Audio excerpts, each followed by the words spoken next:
And అనుకోకుండా ఇప్పుడు politics గురించి మాట్లాడుకున్నాం కాబట్టి ఇటు జబర్దస్త్ లేడీ జడ్జి వచ్చేసేసి వైసీపీ నాయకురాలైనటువంటి రోజా గారు, అండ్ జనసేనలో main lead Pawan Kalyan brother వచ్చేసేసి నాగబాబు గారు ఉన్నారు. సో మీకు ఒక అవకాశం వస్తే ప్రచారం కోసం ఏ టీంకి వెళ్తారు? నేను గతంలో నాగబాబు గారు ఎంపీగా పోటీ చేసినప్పుడు, తర్వాత భీమవరం నుంచి పవర్ స్టార్ పవన్ కళ్యాణ్ గారు పోటీ చేసినప్పుడు మేము యాజ్ ఏ జబర్దస్త్ ఆర్టిస్టులుగా నాగబాబు గారికి, పవర్ స్టార్ పవన్ కళ్యాణ్ గారికి సపోర్ట్ చేస్తాం. ఇప్పుడు కూడా వారికి సపోర్ట్ చేస్తాం. ఎందుకని అంటే మేడం గారు కూడా ఉన్నారు కదా, సార్ ఎలా సపోర్ట్ చేస్తారో యాస్టిస్ మేడం గారు కూడా మీకు అలాగే సపోర్టింగ్ అనేది ఇచ్చారు కదా. మేడం గారికి అయితే నేను వ్యక్తిగతంగా సపోర్ట్ చేస్తాను. మేడం గారు ఒకవేళ అప్పారా గారు నా తరఫున కూడా క్యాన్వర్స్ చేయమంటే నేను అడిగినా అడగకపోయినా నేను చేద్దాం అనుకున్నాను మొదటి నుంచి కూడా, ఇప్పుడు కాదు ఇంతకు ముందు కూడాను. మేడం ఏంటంటే ఎందుకు వీళ్ళని ఇందులోకి ఇన్వాల్వ్ చేయడం, ఏదైనా ఇబ్బందులు వస్తే వాళ్ళ ఆర్టిస్టులు కదా, మన వాళ్ళు ఎందుకు ఇబ్బంది పట్టడం అనేది ఒక స్వీట్ కార్నర్ ఉంటుంది. ఇప్పుడు మాకు ఏదైనా వాళ్ళు ప్రజాక్షేత్రంలో ఉన్నారు, ఎమ్మెల్యేగా ఉన్నారు, మినిస్టర్గా ఉన్నారు, అట్లా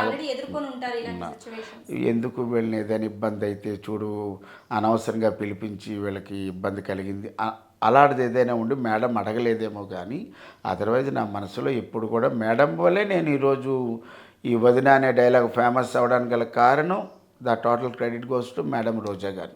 ఎందుకంటే నేను ఆ రోజు స్టేజ్ మీద అన్నప్పుడు ఆవిడ తలుచుకుంటే ఒక్క సెకండ్ అది ఎడిట్ చేయవా అక్కర్లేదు తీసే అంటే, కానీ మేడం పెద్ద మనసుతో నేను VADINA వదిన అంటే చెప్పు మరదలా అన్నది. ఏదో భర్త సరిగ్గా ఉండటం లేదని 4 దెబ్బలు వేశాను, అది తప్ప వదిన అంటే లేదు నా తరఫున ఇంకో 4 దెబ్బలు వేయి అంటది మేడం. ఆవిడ యాక్సెప్ట్ చేసింది కాబట్టే నాకు ఈరోజు ఇంత పాపులారిటీ వస్తుంది, లేకపోతే నో. అలాగే BAVA అని బావగారిని అడిగితే నాగబాబు గారు ఎంత నవ్వుతారో. వాళ్ళు యాక్సెప్ట్ చేస్తేనే మనం ఈరోజు బతికాం, వాళ్ళు యాక్సెప్ట్ చేయకపోతే అది ఉండదు. డైరెక్టర్ పిలిపించి హూ ఇస్ దిస్ అప్పారావు మాట్లాడితే వదిన అంటాడు, BAVA బావ అంటాడు, రిమూవ్ అంటే అయిపోయింది కదా. వాళ్ళంత గొప్ప మనసుతో యాక్సెప్ట్ చేశారు.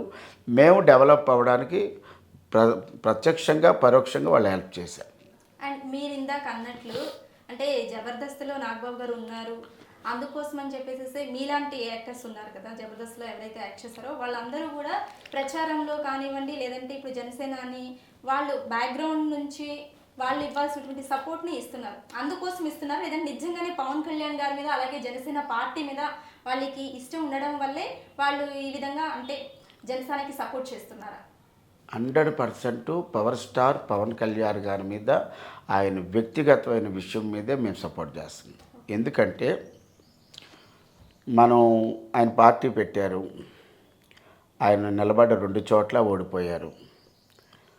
ఆయన పార్టీలో ఒకే ఒక వ్యక్తి గెలిచాడు, ఆయన లేడు. ఇప్పుడు పార్టీలో ఏమీ లేదు కదా, మరి అతను వదిలేసి వెళ్ళిపోవాలిగా, లేదు. మొక్కవోని ధైర్యంతో ఇంకా ప్రజల పక్షాన ప్రజలకు సేవ చేయాలి, ప్రజల మధ్యలో ఉండాలి, ప్రజలకు నేను ఏదో ఒకటి చెయ్యాలి. ఎందుకంటే కోట్ల రూపాయలు రెమ్యూనరేషన్ తీసుకునేటటువంటి one of the hero our Telugu industry south ఇండియాలోనే. మరి అటువంటి వ్యక్తికి ఏం పట్టింది రాజకీయాల్లోకి రావాలని, ఎండల్లోనూ వానల్లోనూ తిరగాలని? కాదు కదా. అసలు ఓడిపోయినప్పుడే ఇంకా అతను క్లోజ్ చేసేయాలి, పార్టీని క్లోజ్ చేశారా?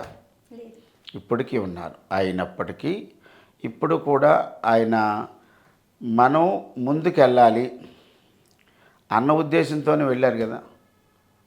పొత్తు ఎందుకు పెట్టుకున్నారు?